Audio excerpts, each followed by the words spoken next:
დღეს მინდა ვისაუბრო თბილისისა და თბილისელებისთვის ერთ-ერთ ყველაზე მწვავე საკითხზე, ეს არის საგზაო ინფრასტრუქტურა.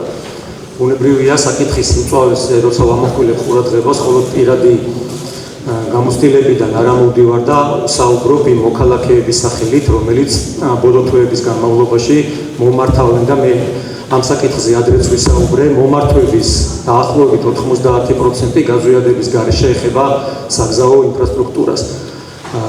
ძალიან ბევრი მომართვა არის ამ მიმართულებით და მე მინდა რომ ამაზე ახლა დღეს ვისაუბრო.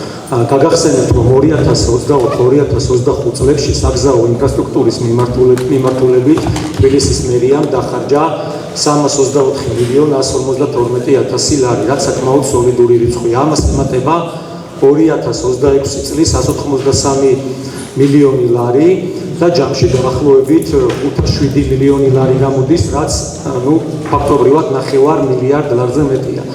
Რო დავიანგარიშოთ ეს უზარმაზარი თანხა დღეებზე რომ გადავთვალოთ, 2024-2025 წლებში ყოველდღიურად თბილისში საგზაო ინფრასტრუქტურის მოწესრიგებისთვის იხარჯებოდა 454,000 ლარი.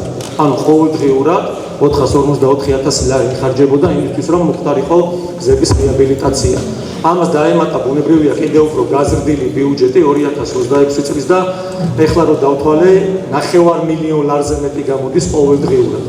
მაგრამ თბილისში მე არ მეგულება ყოველ შემთხვევაში ადამიანი, ვისაც აქვს ის განცდა და აღქმა, რომ ყოველდღიურად მის რაიონში, მის უბანში ამხელა თანხები იხარჯება. ხო საუბარია ყოველდღიურად 9 მილიონ ლარზე.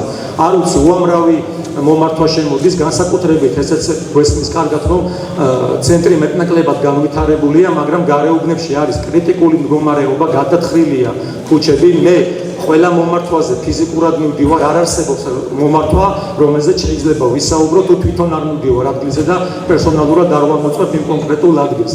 და კატასტროფული მდგომარეობა, გაუვალი ტროტუარები, გადათხრილი ქუჩები, ორმოები, ხშირ შემთხვევაში ხდება, ამაზეც მინდა ყურადღება გავამახვილო, შედარებით სწრაფად ხდება რეაგირებები და ორმოები, ამ ტერმინს გამოვიხსენებ, კერდება, მაგრამ ძალიან მალე ისევ გამოდის მწყობრიდან, არ ვიცი, ეთყობა არ კეთდება ხარისხიანად, ამასაც ყურადღება უნდა მიექცეს, იმიტომ რომ გაკეთებული გზა რამდენიმე თვის შემდეგ ისევ თავიდან გასაკეთებელია.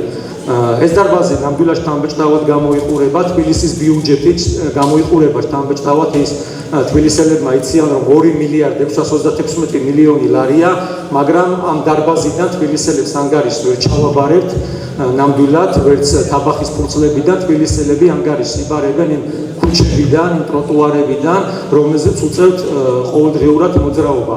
კიდევ ერთხელ მინდა რომ აქცენტირებულად თქვა ეს ამბავი, რომ ცენტრი მეტნაკლებად განვითარებულია, მაგრამ ბალანსი არის დარღვეული აშკარად დედაქალაქში. არ შეიძლება ერთი ცენტრალური ქუჩის ტენდერი ცხადდებოდეს 4-ჯერ და ზოგიერთი ქუჩა შევარდნაძის დროიდან მოყოლებული არ იყოს დაკეთებული და იქ ფაქტობრივად გაუვალი იყოს მდგომარეობა. ამიტომ ეს ბალანსი უნდა აღდგეს, როგორც ცენტრში იხარჯება თანხა, გასაგებია რომ ზუსტად იმ პროპორციით ვერ დაიხარჯება, მაგრამ აუცილებელია რომ გარეუბნებსაც მივხედოთ.